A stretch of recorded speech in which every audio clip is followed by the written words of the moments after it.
Kwa hiyo naomba mkasimamie maadili kwenye utumishi wa umma. Tumeharibika leo hii. Mtumishi wa umma anakosa uzalendo. Anakosa tuseme nini sijui. Ile moyo, na kwamba mtumishi wa umma anathubutu kuchukua siri kwenye mafaili, akapiga picha kwenye simu yake na akasambaza kwenye, akijua kwamba anamkomoa rais, akijua kwamba sijui anamkomoa nani inline, lakini kumbe ni yeye amekosa maadili, ni yeye hawajibiki kwa taifa lake, uzalendo kwa taifa lake hakuna. Kwa hiyo hayo ni mambo ambayo yapo. Hilo ni moja, lakini kuna mengi ndani ya utumishi wa umma. Katusaidieni, kwa sababu utumishi wa umma ndio engine ya uendeshaji wa nchi hii. Taifa hili ni letu, wawajibikaji wa kulijenga taifa hili ni sisi. Mlio hapa, tuliopo na waliopo ni sisi na hakuna mwingine. Na kwa sababu ya uzuri na madhubuti wa taifa letu, mnaona yanayotokea leo. Kwamba nchi, watu kutoka kwengine wanataka kuja kuvuruga huku ndani. Sasa hii kazi ya kulinda hilo sio yangu peke yangu, wala sio vyombo vya ulinzi na usalama peke yao, ni sote. Ni sote, kwa sababu wakikosa huko watapita huko, kupita mawizara, mashirika yetu, nani watataka kuingia huko kuvuruga. Naomba mkalinde taifa lenu.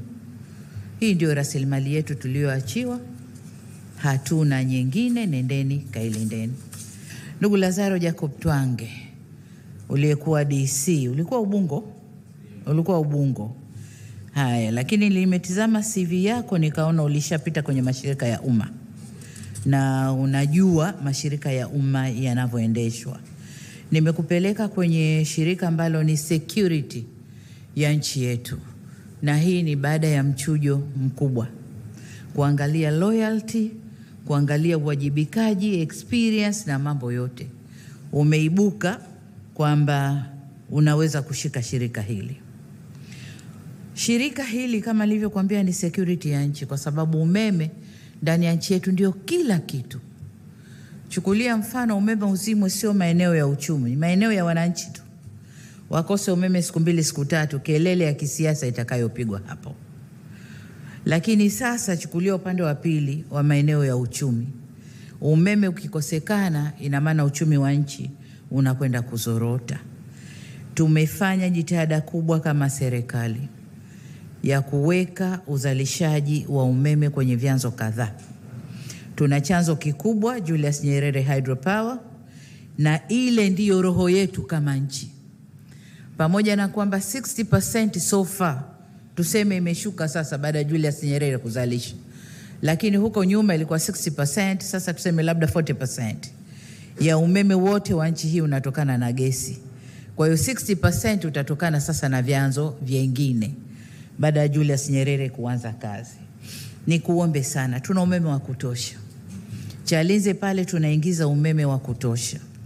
Tatizo tulilonalo ni transmission, kwenda kupeleka kaskazini na huko wanaita nini, sijui nyanda za juu kusini, sijui magharibi ya nchi. Miradi hiyo ipo, lakini kukuwa na kusuasua kukubwa kwa kuanzwa kwa miradi hiyo. Kaangalie na uhakikishe transmission inafanyika, kupeleka umeme kutoka kwenye grid sehemu hizo. Kuna vyanzo vidogo vidogo vinavyotoa umeme maeneo kadhaa ya Tanzania, na yenyewe ukayatupie jicho vizuri. TANESCO kama nilivyosema ni security ya nchi yetu, na umeme ndio security ya nchi yetu. Lakini tuna ongezeko la uwekezaji ndani ya nchi. Wote hawa viwanda vinataka umeme, na si tu kupata umeme, lakini reliable. Wahakikishe saa zote umeme upo, wanazalisha wanavyotaka, kiwango wanachokitaka, ili waweze kufanya uzalishaji na waweze kukuza uchumi wetu. Kwa hiyo una kazi kubwa ndugu yangu.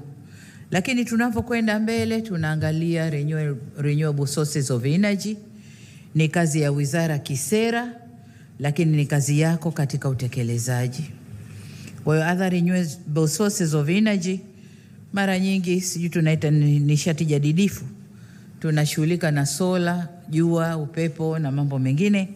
Lakini ndani ya nchi yetu Mungu ametubariki uranium. Kwa muda mrefu sana tuliaminishwa kwamba kutengeneza umeme wa uranium ni hatari. Lakini nchi zinazoendelea wanatumia na ndio source kubwa ya umeme wao. Sisi tuna raw material hapa ndani. Wanatuambia hatari ili wachote wapeleke kwao wakatengeneza umeme kwao. Sasa pamoja na wizara ni vyema kusimamia mradi wetu ule wa uranium kule Tunduru. Kwamba sasa wale wawekezaji waanze kazi na tufaidike na rasilimali ile nchini, na kama wanataka kuchukua nje wachukue, lakini kwanza tufaidike ndani ya nchi. Tunategemea kuna matani mengi tu. Estimate za sasa hivi kama tani 58,500 za uranium zimelala pale. Nadhani wakianza kuchimba na wakiendelea kufanya discoveries kwenye eneo lile wanaweza wakapata nyingi zaidi. Huu mradi uende na tuanze.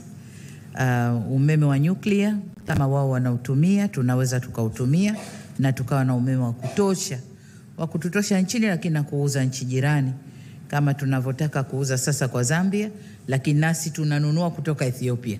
Sasa tukijitosheleza hatutakwenda kununua.